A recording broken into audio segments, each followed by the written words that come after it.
সবচেয়ে বড় চ্যালেঞ্জ সেটা হচ্ছে আল্লাহকে পাওয়া। কি করা? যে আল্লাহর কাছ থেকে আমরা এসেছি সেই আল্লাহকে দুনিয়াতে এবং আখিরাতে পাওয়া, এটাই চ্যালেঞ্জ। আল্লাহকে যে ব্যক্তি পেয়েছে সে দুনিয়ার সব পেয়ে গেছে। আল্লাহকে যে পায় নাই সে আসলে কিছুই পায় নাই, ইহকাল পরকালের কিছুই পায়নি। এখন আমরা আল্লাহকে পাবো কিভাবে, এটা বড় প্রশ্ন না? যে আল্লাহর কাছ থেকে, যে জান্নাত থেকে আমরা পৃথিবীতে চলে আসলাম, সেই জান্নাতে যেতে হলে তো আমাকে আল্লাহকে পেতে হবে। আল্লাহকে পেতে হলে আমার কি কি করণীয়, খুব শর্ট করে আমি কয়েকটা পয়েন্টস আপনাদেরকে শেয়ার করছি। 1 নাম্বার, আল্লাহকে পেতে হলে অবশ্যই তার নবী মুহাম্মদ সাল্লাল্লাহু আলাইহি ওয়াসাল্লামকে অনুসরণ করতে হবে। এছাড়া আল্লাহকে পাওয়ার দ্বিতীয় কোনো পথ নাই। আল্লাহকে পেতে হলে অবশ্যই তার নবী মুহাম্মদ সাল্লাল্লাহু আলাইহি ওয়াসাল্লামের আদর্শগুলো জীবনের প্রতিটা ক্ষেত্রে বাস্তবায়ন করতে হবে। চলাফেরা, ওঠা বসা, খাওয়া দাওয়া, ইস্তেঞ্জা করা, মুআমালাত, ব্যবসা বাণিজ্য, অর্থনীতি, সমাজ, রাষ্ট্র, সব ক্ষেত্রে আপনাকে মুহাম্মদ সাল্লাল্লাহু আলাইহি ওয়াসাল্লামের তরিকা, আদর্শটাকে ফলো করতে হবে। তাহলে আপনি আল্লাহকে পাবেন ইনশাআল্লাহ। যে ব্যক্তি আল্লাহকে পেয়েছে সে দুনিয়াও পেয়েছে, আখিরাতও পেয়েছে। যে আল্লাহকে পায় নাই, দুনিয়াও বরবাদ, আখিরাতও বরবাদ। 1 নাম্বার তাহলে কি কাজ? আল্লাহ পাকের সর্বশেষ নবী মুহাম্মদ সাল্লাল্লাহু আলাইহি ওয়াসাল্লামকে অনুসরণ করা, তার আদর্শ মেনে চলা, 1 নাম্বার। 2 নাম্বার হচ্ছে 5 ওয়াক্ত নামাজ। আল্লাহকে পেতে হলে নামাজ লাগবে। নামাজ নাই, আল্লাহ নাই। ওয়াস্তাঈনু বিস-সাবরি ওয়াস-সালাহ, তোমরা সবর এবং সালাতের মধ্য দিয়ে আল্লাহর সাহায্য প্রার্থনা করো। আমরা এই জন্য নামাজে বলি ইয়্যাকা না'বুদু ওয়া ইয়্যাকা নাস্তাঈন, আমরা শুধু আপনারই ইবাদত করি এবং আপনার কাছেই সাহায্য প্রার্থনা করি। তো আল্লাহকে পেতে হলে নামাজের কোনো বিকল্প নাই। যে ব্যক্তি নামাজ পড়ে না, আল্লাহর সাথে তার কোনো সম্পর্ক নেই, নো কানেকশন। আপনি যে কোনো কিছু চাচ্ছেন, সেজদায় পড়ে আল্লাহর সামনে আত্মসমর্পণ করেই চাইতে হবে। ওয়াসজুদ ওয়াক্তারিব, আল্লাহ পাক কি বলেছেন? সেজদা করো, নিকটবর্তী হও।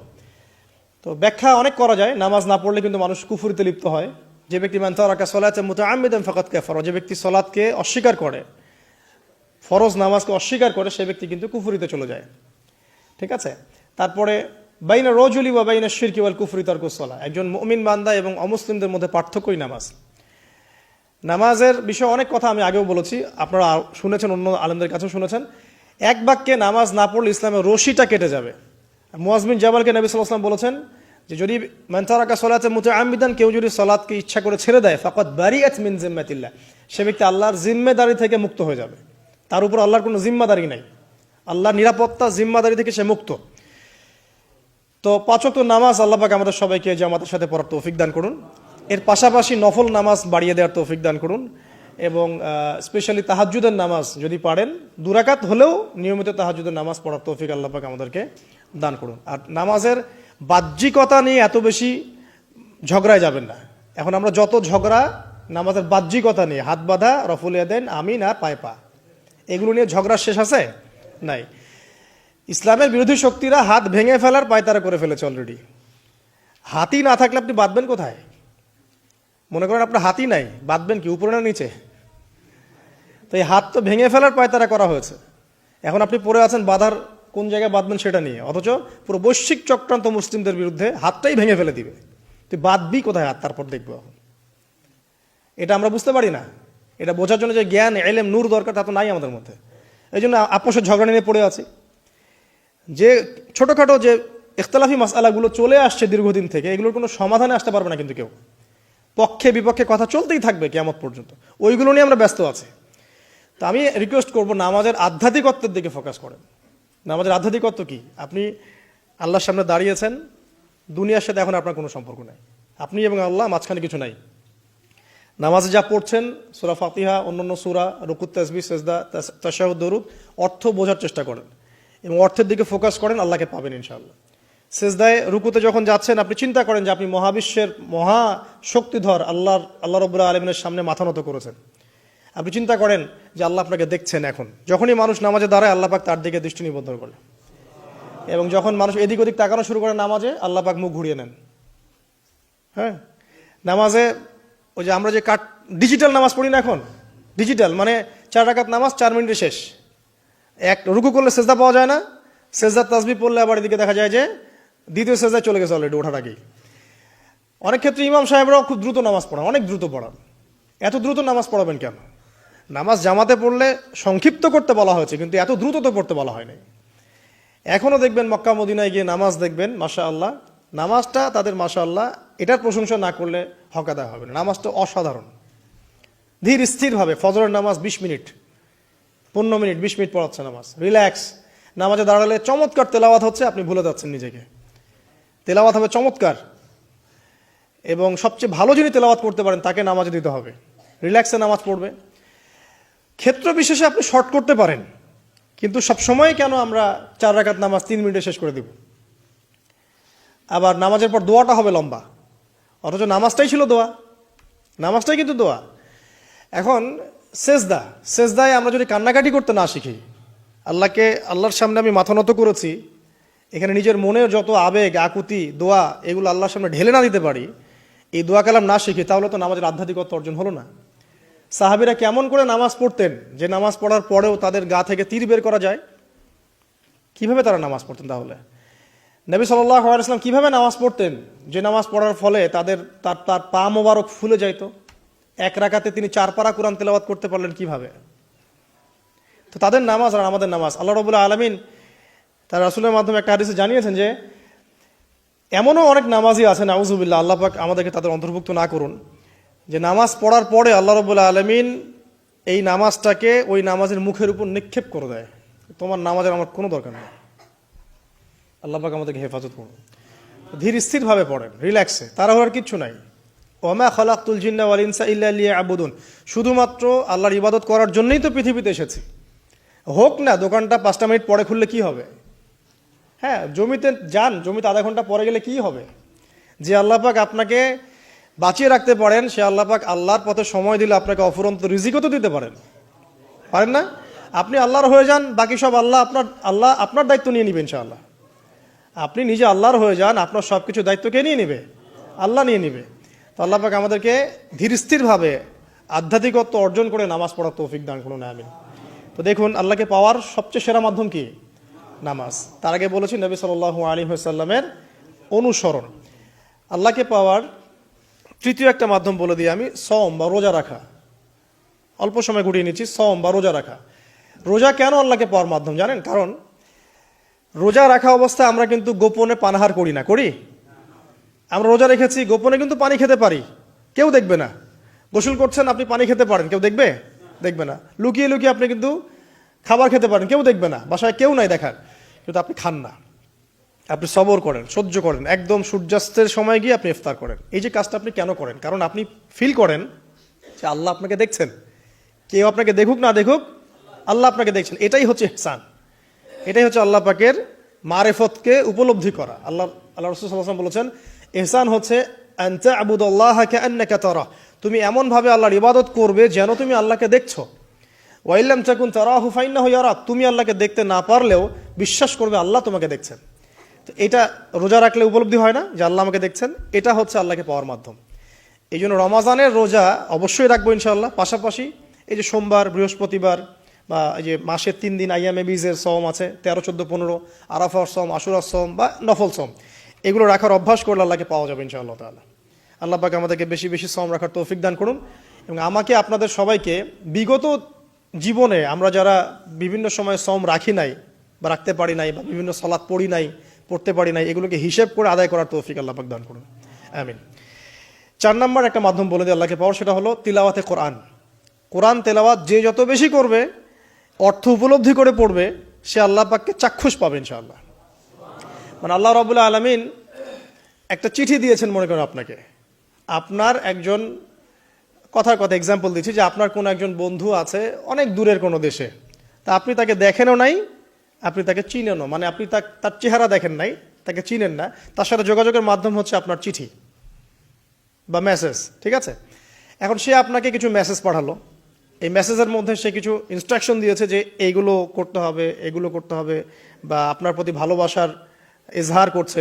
এখন এই মেসেজটা যদি আপনি পড়তে পারেন, তাহলে আপনি আপনার বন্ধুর সাথে একটা কানেকশন তৈরি করলেন না? বুঝতে পারছি না? আচ্ছা, এখন সমস্যা হচ্ছে কি, আমরা ওই মেসেজটা পড়তেই পারি না। আমরা তো কোরআনটা পড়তেই জানি না, তাহলে মেসেজটা পাবো কিভাবে? আর যারা পড়তে জানি সেই ভাষাটা বুঝি না। এখন ওই বন্ধু মনে করেন চিঠি লিখেছে বাংলা ভাষায়, আর আপনি বাংলা পড়তে জানেন না, তাহলে কি পারবেন উপলব্ধি করতে তার মনের ভাব, সেই বন্ধুর আবেগ, ভালোবাসা, প্রেম আপনি কি উপলব্ধি করতে পারবেন? লিখেছে সে উর্দু দিয়ে বা ইংরেজিতে, আপনি ইংরেজি বোঝেন না, ইংরেজি লিখতে পারেন না, তাহলে কি আপনি তার চিঠি বুঝতে পারবেন?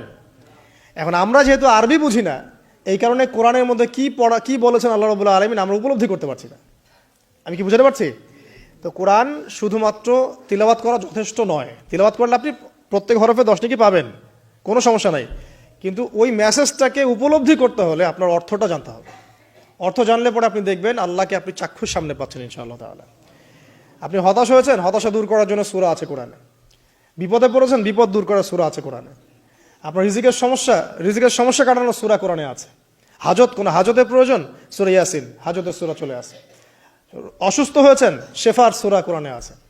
বা কাউকে জিন টোনা করা হয়েছে, বান টোনা করা হয়েছে, ওর শেফাও কোরআনে আছে। এমন কোনো বিষয় নাই যেটা আল্লাহ রাব্বুল আলামিন কোরআনের মধ্যে নাজিল করেন নাই। ব্যবসা করতে চান, কোরআন কথা বলবে, ঠিক আছে? আপনি সামাজিক বিষয়ে ডিল করতে চান, সূরা হুজুরাত কথা বলবে। আপনি ইতিহাস ভালোবাসেন, কোরআনে ইতিহাস দিয়ে ভর্তি করা আছে। আপনি কাব্য ভালোবাসেন, কবিতা পড়তে ভালোবাসেন, কোরআনের মধ্যে কবিতা দিয়েও ভর্তি আছে। আর রহমান আল্লামাল কোরআন খালাকাল ইনসান, এখানে ছন্দ আছে না? প্রত্যেকটা ছন্দ, ওয়ান নাজমি ইযা হাওয়া মা দাল্লা সাহিবুকুম ওয়া মা গাওয়া ওয়া মা ইয়ানতিকু আনিল হাওয়া, ছন্দ আছে না? আপনি উপন্যাস ভালোবাসেন, কোরআনে অনেক উপন্যাস আছে, পড়ে দেখেন। যা চান তাই পাবেন কোরআনে। এক কথায় আপনি আল্লাহকে পাবেন কোরআনের মধ্য দিয়ে। তো কোরআনের সাথে যার সম্পর্ক যত বেশি, আল্লাহর মারেফত সে তত বেশি পাবে ইনশাআল্লাহু আজ্জা ওয়া জাল। 4টা বলেছি না? 5 নাম্বার হচ্ছে হজ উমরা করা। হজ উমরা আল্লাহ পাক আমাদের সবাইকে বেশি বেশি করার তৌফিক দেখ। হজ এবং উমরা এমন কিছু কাজ আছে যে কাজগুলো সরাসরি আপনার সাথে আল্লাহ পাকে কানেকশন করাবে। আরাফার মাঠে যাবেন, ওই মাঠে কি কিয়ামত হবে না? আল্লাহকে চিনতে পারবেন এখানেই। তারপরে যে সাই করেন না, সাফা মারওয়া সাই করে, ওখানে গেলে আপনি বুঝতে পারবেন যে কিভাবে ইসমাইল আলাইহিস সালামকে পানি দেওয়ার জন্য তার মা হাজরা এখানে দৌড়দৌড়ি করেছেন। বাইতুল্লাহ দেখবেন, আপনি চিনবেন যে আল্লাহর তাওহীদ কি জিনিস। চোখে দেখার সাথে সাথে আপনার ভিতরে এমন একটা ফিলিংস আসবে যেটা ভাষায় প্রকাশ করা যাবে না। চোখে দেখার সাথে সাথে এমন একটা ফিলিংস আসবে, আপনাকে আমি এটা ভাষায় প্রকাশ করে বোঝাতে পারবো না। আপনি জানবেন ইব্রাহিম আলাইহিস সালাম এবং তার ছেলে ইসমাইল আলাইহিস সালাম বাপ বেটা মিলে রাজমিস্ত্রির কাজ করেছে। এটা আপনি জামজাম কূপ দেখবেন, পানি পান করবেন, আল্লাহকে চিনতে পারবেন যে এই কূপ তো অলৌকিক। এই কূপের মতো কূপ নাই পৃথিবীতে, এর পানি কখনো শেষ হয় না, এবং এই পানি খেয়ে মানুষ বেঁচে থাকতে পারে, খাবারের দরকার হবে না। দীর্ঘদিন পর্যন্ত এই পানি খেয়ে মানুষ বেঁচে থাকতে পারবে, খাবারের প্রয়োজন হয় না। তো এই পানির মধ্যে এমন কিছু উপাদান আছে যেটা মানুষের শরীরের রোগগুলোকে শেফা দিয়ে দিবে ইনশাআল্লাহ তাআলা আল্লাহর হুকুমে। তো প্রত্যেকটা কাজে রাসূল সাল্লাল্লাহু আলাইহি ওয়াসাল্লাম শহরে গেছেন মদিনায়, ওই মদিনার বাতাসটা আপনাকে বলে দিবে যেটা এটা একটা অন্যরকম শহর, ঠিক আছে? রাসূল সাল্লাল্লাহু আলাইহি ওয়াসাল্লামের রওজায় যাবেন, সামনে দাঁড়াবেন, আপনি আল্লাহকে চিনতে পারবেন। আপনি আর পৃথিবীতে থাকবেন না, অন্য জগতে চলে যাবেন। ওই যে বাকিউল গারকাদ আছে, সাহাবীদের কবরস্থান জান্নাতুল বাকি, ওখানে ঢুকবেন, আপনার কাছে মনে হবে যে পৃথিবীটা আসলে কিছুই না। পৃথিবীর সবচেয়ে সেরা মানুষগুলো এই মাটির নিচে শুয়ে আছে, ওখানে আপনাকে খুবই তুচ্ছ মনে হবে তাদের সামনে। এই যে মানে বিভিন্ন জায়গায় গিয়ে আল্লাহকে চিনতে পাওয়া, এটা সবচেয়ে ভালো হয় হজ এবং উমরাতে গিয়ে। আল্লাহ পাক আমাদেরকে তৌফিক এনায়েত করুন, আমিন। তো এটা একটা আল্লাহকে পাওয়ার নিদর্শন। যাদের হজ ফরজ হয়ে গেছে অবশ্যই হজ করে ফেলবেন, আর যাদের সামর্থ্য আছে তারা বেশি বেশি উমরা করবেন। নবী সাল্লাল্লাহু আলাইহি ওয়াসাল্লাম বলেছেন, এক হজ পরের হজের মধ্যে যত গুনাহ মাফ করিয়ে দেয়, এক উমরা পরের উমরার মধ্যে যত গুনাহ সেগুলোকে মাফ করিয়ে দেয়। আল্লাহ পাক আমাদেরকে এই আমলগুলো করার তৌফিক এনায়েত করুন। 6 নাম্বার বলছি জিকির। আল্লাহ পাকের জিকির বাড়াতে হবে। যে আল্লাহ পাকের জিকির যত বেশি করবে, সে আল্লাহ পাকের মারিফত তত বেশি উপলব্ধি করবে, আল্লাহকে পাবে ইনশাআল্লাহ। আর এই জিকির করার জন্যে অজুও শর্ত নয়, জানেন? আল্লাহর জিকির করার জন্য কিন্তু অজু শর্ত নয়। আপনি মনে মনে চলতে ফিরতে অলওয়েজ সুবহানাল্লাহ, আলহামদুলিল্লাহ, আল্লাহু আকবার, লা ইলাহা ইল্লাল্লাহ, আস্তাগফিরুল্লাহ পড়তেই থাকতে পারেন। কষ্টের কিছু আছে? খালি জবান চলবে। মাঠে কাজ করছেন, ওই যে লাঙল দিয়ে কাজ করছেন, সেচ দিচ্ছেন, আপনি পড়তে থাকবেন আস্তাগফিরুল্লাহ ওয়া আতুবু ইলাইহি, লা হাওলা ওয়ালা কুওয়াতা ইল্লা বিল্লাহ, সুবহানাল্লাহ, আলহামদুলিল্লাহ, লা ইলাহা ইল্লাল্লাহ, আল্লাহু আকবার। কোনো সমস্যা নেই। রান্না বান্না করছে মেয়েরা, এটা করতে করতে পড়তে পারবে না? গাড়ি ড্রাইভ করতে করতে আপনি পড়তে পারবেন লা ইলাহা ইল্লাল্লাহ ওয়াহদাহু লা শারীকা লাহু, লাহুল মুলক ওয়া লাহুল হামদু ওয়া হুয়া আলা কুল্লি শাইইন কাদির। যে কোনো কাজ করতে করতেই ইল্লাল ইস্তেনজা বাদ দিয়ে। ইস্তেনজা কি জিনিস? প্রসাব পায়খানা। এই সময় এগুলো মুখ দিয়ে বলবেন না, দরকার নাই। আপনি এখানে এরপরে যে সময়গুলো আছে এগুলোতে আপনি জিকির বাড়াবেন। যে যত বেশি জিকির করবে তার কলব তত বেশি পরিচ্ছন্ন হবে। যার কলব যত পরিচ্ছন্ন, আল্লাহর নূর তার কলবে তত বেশি আসবে, সে আল্লাহ পাকে তত কাছে পাবে ইনশাআল্লাহু আজ্জা ওয়া জাল। 7 নাম্বার দোয়া ইস্তেগফার বাড়িয়ে দেয়া। আল্লাহর কাছে বেশি বেশি দোয়া করতে হবে। দোয়া বাড়িয়ে দেন। দোয়ার জন্য হুজুর ডাকতে হবে না, দোয়ার জন্য আমাকে ডেকে বাসায় খাওয়ানোরও দরকার নেই আপনার। দোয়ার জন্য আপনি যথেষ্ট। নামাজে দাঁড়ান, নামাজের সেজদায় দোয়া করেন, নফল নামাজ পড়েন, নফল নামাজের সেজদায় দোয়া করেন, নামাজের পরে হাত তুলে দোয়া করেন, প্রয়োজনে নামাজে সালাম ফেরানোর আগে দোয়া করেন, যে কোনো ভালো কাজ করেছেন তারপর দোয়া করেন, ঠিক আছে? কোরআন তেলাওয়াত করলেন, দোয়া করেন, তাহাজ্জুদের ওয়াক্তে দোয়া করেন, বৃষ্টি পড়ছে তখন দোয়া করেন, ঠিক আছে? মানে দোয়া কবুলের মোমেন্ট, সময়গুলো, আজান হয়েছে, আজান ইকামতের মাঝখানে দোয়া করেন, এই যে এখন খুতবা হচ্ছে এই সময় দোয়া করেন, দোয়া কবুল হবে। দিনী মজলিসে বসেছেন, দোয়া করেন, দোয়া করতে থাকেন মনে মনে। যত বেশি আপনি দোয়া করতে পারবেন আল্লাহর কাছে, ইনশাআল্লাহ আল্লাহকে আপনি তত কাছে পাবেন ইনশাআল্লাহ। এটা আল্লাহকে পাওয়ার অন্যতম মাধ্যম। এবং ইস্তেগফার, ইস্তেগফার মানে কি? তওবা করা। আস্তাগফিরুল্লাহাল্লাযী লা ইলাহা ইল্লা হুয়াল হাইয়ুল কাইয়ুম ওয়া আতুবু ইলাইহি। এটা বেশি বেশি পড়বেন, দিনে কমপক্ষে 70 বার বা 100 বার পড়ার চেষ্টা করবেন। আল্লাহ পাক তৌফিক দান করুন। কয়টা বলেছি ভাই? 7টা। আচ্ছা, 8 নাম্বার হচ্ছে সদকা করা। সদকা, দান সদাকা আল্লাহর কাছে খুব বেশি পছন্দের। দান সদকা করার জন্য সম্পদ লাগে না, আমার কথা শোনেন। দান সদকা করার জন্য সম্পদ লাগে না, কলিজা লাগে, মন লাগে। বহু বড় বড় মানুষ আছে দান সদকা করতে পারে না, কোটিপতি, জাকাত দেয় না, আছে না? আর বহু গরিব মানুষ ভ্যান চালায়, কৃষিকাজ করে, দেখবেন 100 টাকা দান করে দিল, মন থাকতে হয়, মন, কলিজা বড় থাকতে হয়। তো যাদের কলিজা বড়, মন বড়, তারা দান সদকা করতে পারবে ইনশাআল্লাহ। আর যার মন বড়, সেখানেই তো আল্লাহ নূর আসবে। সংক্ষিপ্ত মনে সংকীর্ণ মন, আল্লাহ নূর কোত্থেকে আসবে? কথা বুঝতে পারে নাই? তো দান সদকা বাড়ান। আপনি 1 টাকা দান করেন, 5 টাকা দান করেন, হালাল রিজিক থেকে 1 টাকা দান করেন, সেটা আল্লাহর কাছে অনেক বেশি পছন্দের।